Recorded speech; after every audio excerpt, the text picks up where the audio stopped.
ย้ายบ่อยู่บ้าน2-3มื้อแล้วเฮาเลยต้องรับบทแม่บ้านแบบ100%ปกติถ้าย้ายอยู่งานบ้านงานครัวส่วนมากก็เป็นยายพู้นล่ะแต่ตอนย้ายบ่อยู่โอ๊ยจะแม่นเฮาหัวฟูกว่าเก่าตั้งแต่เช้าจนบ่ายยังบ่ได้อาบน้ำอยู่ช่วงนี้ลูกก็ไข้ดู๋จักงอแงจักหยังเป็นหยังงานบ้านก็ต้องให้มันเรียบร้อยถ้าสามีเฮาได้เข้าครัวนี่แฮงหกแฮงยามเพิ่นเฮ็ดกับข้าวกินเองบ่จักเขียงจักมีดเพิ่นจะวางไว้ทั่วเลย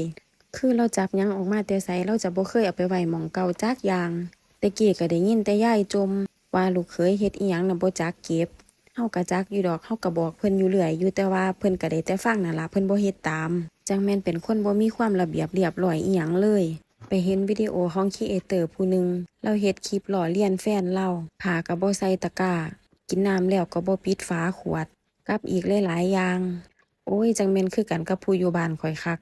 ผู้ชายรุ่นนี้เขาผลิตมาหลายบ่หึเห็นวิดีโอของครีเอเตอร์ผู้นั้นจนคิดว่าผัวเฮากับผัวเรานี่แม่นคนเดียวกันบ่หึ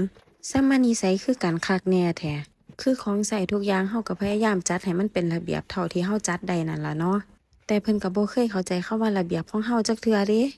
เพิ่นก็เอาความสะดวกสบายแต่เฮานี่คิดว่าหยิบออกมาแล้วเอากลับไปไว้หม้องเก่านี่มันยากหม้องใดจั่งใดจะได้วางไว้แล้วก็เอาวางไว้หม้องที่มันเป็นระเบียบจะบ่ไคร้กลัวบ่มันจังบ่ได้เฮ็ดหลายเทื่อแหม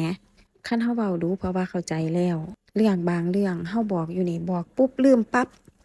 ก็บ่เข้าใจคือกันว่าเป็นหยังคือจะลืมไวขนาดนั้นเข้าครัวยามใดนี่ผิดกันแต่เรื่องมีดหยิบออกมาแล้วล้างแล้วก็เอาไว้หม้องเก่ามันพอลูกชายเฮามันดื้อวางไปทั่วก็ย้านลูกนั่นถือเล่นย้านลูกล้มใส่ก็ว่าโอเคนำอยู่แต่บ่เฮ็ดตาม